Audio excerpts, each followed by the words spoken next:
আমাদের এলাকাতে এসেছো? তোদের হয়তো জানা নেই, এই সালমান খান যখন যেখানে পা রাখে সেই এলাকা তার হয়ে যায়। আর একটা কথা তুই জানিস না, তোর বাপ জানে। সালমান খানের নামটা যতদিন ডনের খাতায় লেখা থাকবে ততদিন এই শহরে কেউ কোনোদিন ড্রাগস আমদানি করতে পারবে না। আমি তা করতে দেব না, এ আমার প্রতিজ্ঞা। সালমান খান, তাহলে তো তোমাকেই সরিয়ে দিতে হয়।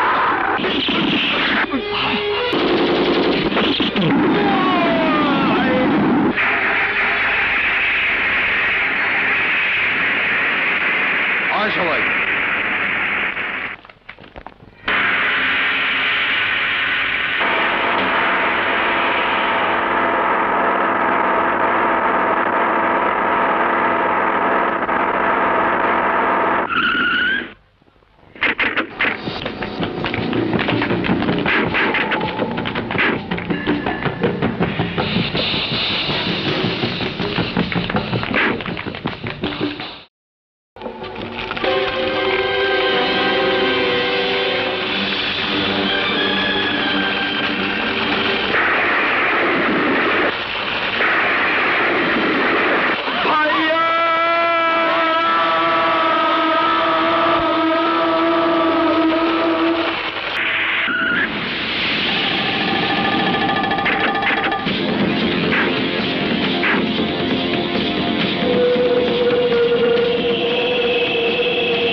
সালমান খান, ইন্সপেক্টর সাগর তোমার ভাই হয়ে আমাদের কোটি টাকা ড্রাগস আটক করেছে।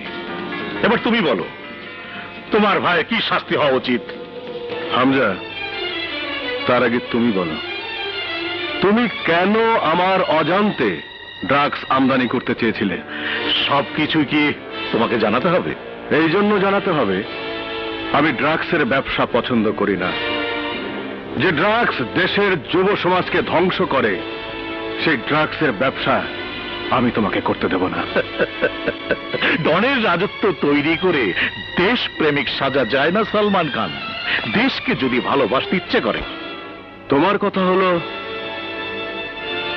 ডনগিরি করলে দেশের কথা ভাবা যাবে না, দেশের মানুষের কথা ভাবা যাবে না। শুধুমাত্র আমাদের স্বার্থে আমরা যা খুশি তাই করব। ইয়েস, আমাদের স্বার্থের বাইরে দেশ কেন, দেশের মানুষ কেন কারো ও দেশের মানুষের কথা ভেবে সময় নষ্ট করতে চাই, তাহলে তাকে সরিয়ে দেওয়াটাই বুদ্ধিমানের কাজ। বেশি বুদ্ধিমান হতে চাইলে yes Salman Khan, you are right.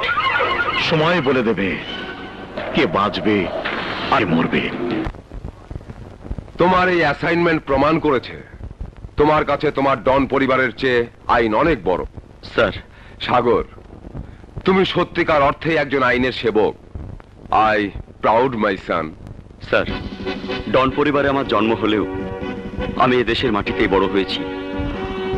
আর তাই আমার কাছে আমার এই দেশ, এদেশের মাটি, এদেশের মানুষ অনেক অনেক বড় স্যার।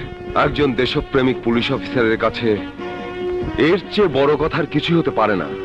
তুমি এগিয়ে যাও, তোমার প্রমোশনের জন্য আমি ডিপার্টমেন্টের কাছে সুপারিশ করব। প্রমোশন আমি চাই না স্যার। আপনি যদি মনে করেন আমার সাথে ওই ডন পরিবারের সত্যিই কোনো সম্পর্ক নেই, তাহলে তাহলে আমার আর সোমার সম্পর্ককে আপনি মেনে নিন স্যার। ঠিক আছে সাগর, সোমা তোমারই হবে। Thank you sir, thank you.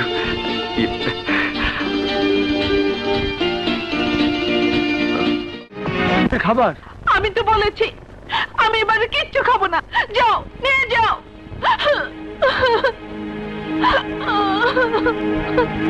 Soma,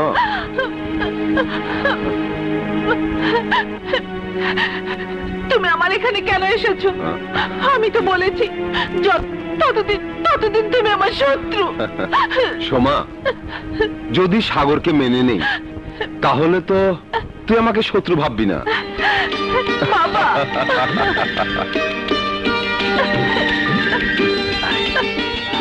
সাগর থাম।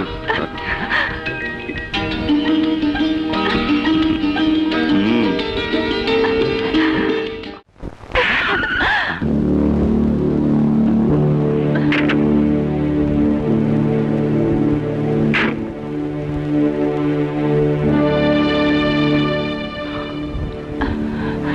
ভাইয়া, তুমি নিশ্চয়ই বলতে এসেছো তোমার কোটি টাকার ড্রাগস গুলো ফেরত দিতে।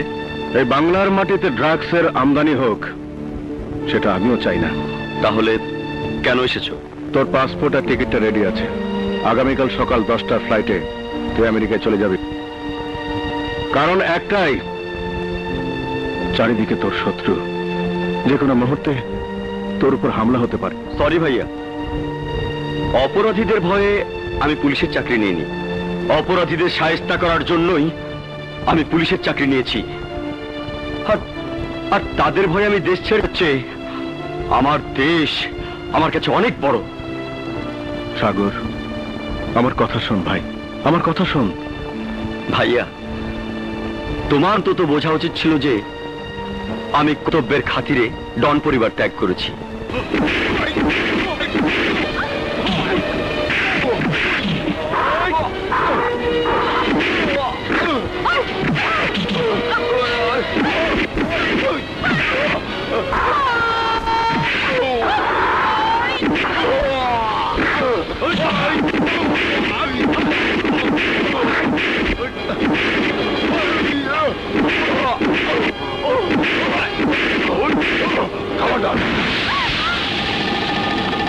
বস নিয়ে আস।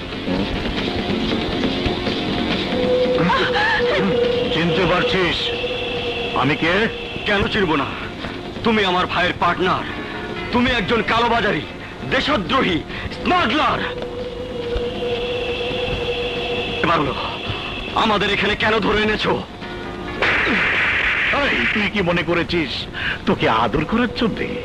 আরে না না না, তুই জানিস না, তুই আবার 5 কোটি টাকা ড্রাগস আটক করার জন্য তোর ভাই সালমান খানের সঙ্গে আমার সমস্ত সম্পর্ক ছিন্ন হয়ে গেছে। আমার 5 কোটি টাকার সম্পদ যখন তোর ভাই জ্বালিয়ে, আমি সালমান খানের কলিজায় আগুন লাগিয়ে দেব। হামজা, মরণকে ডেকে আনিস না। আমাদের মেরে তুইও বাঁচতে পারবি না।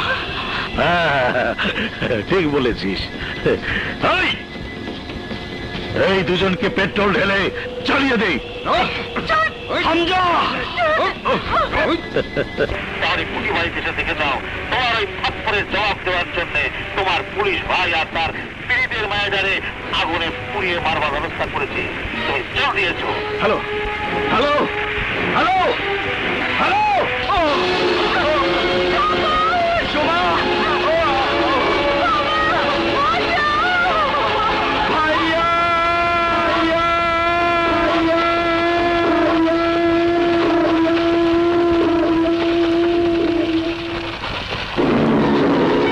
হামজা, আজ থেকে 20 বছর আগে আগুন জ্বেলেছিলি তুই। তোকে ধ্বংস করার আগ মুহূর্ত পর্যন্ত তোর এই ধ্বংসের আগুন কেউ নেভাতে পারবে না, কেউ না।